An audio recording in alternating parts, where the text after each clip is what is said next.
Hey everybody, I'm here today to answer a simple car question of how much should you spend on a car? So many people ask this question and there are so many answers because things are so different from one person to the next. But not only will I tell you about the variances within us and how much we spend on our cars, but I'm also going to be telling you about a rule of thumb to answer that question of how much should you spend on a car.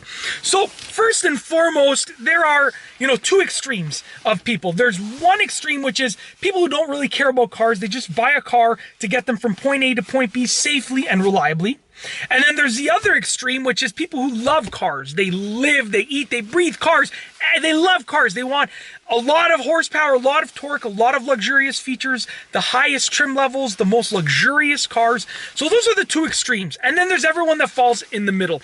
Now, let's go over the rule of thumb first, which doesn't involve the extremes. So a rule of thumb is that it's based on your annual income. The amount that you should spend on a car is based on your annual income. Now, I work with percentages because it's easier than working with set amounts of dollars because your annual income can vary. Maybe you have someone that's making 30 grand a year. Maybe you have someone that's making 300 grand a year. So percentage-wise, as a one-size-fits-all rule of thumb, you should be spending about 35% of your annual income on a car. So if you're making 100, and that's a rule of thumb, I'm going to go over the variances in just a moment.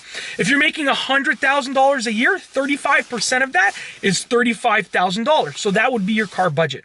If you're making $150,000 a year, 35% of that is just over $50,000. So that would be your car budget.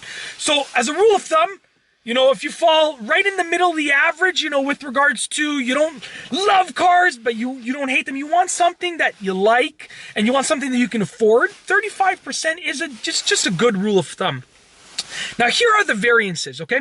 If you're planning on only keeping the car for a short amount of time, then the 35% has to come down. It has to be lower than 35% because you're actually gonna suffer some of the depreciation cost of that car because you're buying it and you're only keeping it for a short amount of time. So you're eating a lot of the depreciation costs, but you're not recouping it by keeping the car for a while. So if you're only planning on keeping the car for a short amount of time and you still want to get something that you can afford, you have to go lower than 35%. On the other hand, if you're planning on keeping the car for an extended period of time, then you can actually go higher than 35% because you'll suffer the depreciation costs within the first few years. But if you keep the car for like 8 years or 10 years or 12 years, then you're going to get so much value from that purchase that you can go above the 35% because you're getting so much value back from it. You're spending 40%, 45, 50%. But of your annual income, but you're getting that back. Now, in addition to that, it all depends on your personality style. If you're someone who just wants a car to get you from point A to point B, you can spend as little as 10% of your income and get a great car that's reliable and safe. If you make $100,000 a year, you can get an amazing used car for $10,000 that will get you from point A to point B, and it'll do it safely and reliably. On the other hand, if you love cars, if you want the best car that you can absolutely get, if you're on the other extreme, then you can spend, let's say, 50% of your income because, you're going to be spending that money on the car, and if you want to be able to comfortably afford it, you can sacrifice other things. You don't have to get that new pair of shoes. You don't have to go to that concert. You can skip a vacation this year. You can spend more money on the car instead. So it's completely up to you. But just to reiterate, at the lowest, I would say about 10% of your income. If you don't really care about your car, but you want to get something safe, reliable, and that'll get you from point A to point B, you can spend 10% of your income. At the high end, I would say about 50% of your income. If you love cars or if you plan on keeping the car for a really long time, you can go up to 50%. But as a general rule of thumb, for the average person, I would say 35% of your income is a good rule of thumb.